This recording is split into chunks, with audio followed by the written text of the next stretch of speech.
مصعب اللحام نجم الرمثة والمنتخب الأردني ينتقل إلى صفوف فريق نجران السعودي مقابل $1,000,000 وبعقد يمتد ل4 سنوات.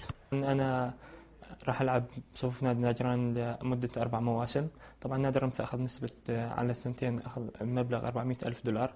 أنا تم الاتفاق مع نادي نجران على 4 مواسم $600,000. لأول مرة في تاريخ الأردن لاعب أردني بالعمر 22 سنة بتم بيع بطاقة الانتقال الدولية تبعته لنادي أردني لنادي خارج الأردن. طبعا كان دائما بتم إعارات سنة أو سنتين، لكن كانت هي في العمر هذا العمر الصغير بالإضافة زاد أنه بيع بطاقة كامل انتقال حر كامل من نادي لنادي، كانت ميزة لهذه الصفقة.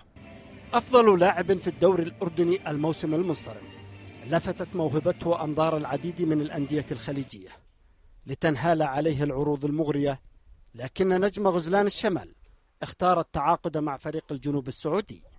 الآن انتقلت لمرحلة جديدة، تحدي جديد مع دوري جديد، دوري قوي، الدوري السعودي، مع فريق بتمنى أقدم له إشي كثير. كوني لاعب مصعب اللحام، كوني محترف، يعني كونه جماهير نادي نجران تنتظر مني إشي كثير. ميزت مصعب انه هو صانع العاب، صانع العاب يعني بيوازي اللاعبين اللاتين البرازيلي. دائما دول الخليج يعني الخليج دائما هم مطلب، وبالنسبه للاردن طبعا هي موهبه مميزه جدا. حاليا هو مستقبل الاردن كلها كصانع العاب، هاي راح تميز الاضافه الكبيره اللي راح يعملها مصعب اللحام في نادي نجران. اللاعب الاردني بات مطلب الانديه السعوديه بصوره ملفته نظرا لامكاناته الجيده وراتبه غير المرتفع مقارنه مع ما يتقاضاه اللاعب الأجنبي.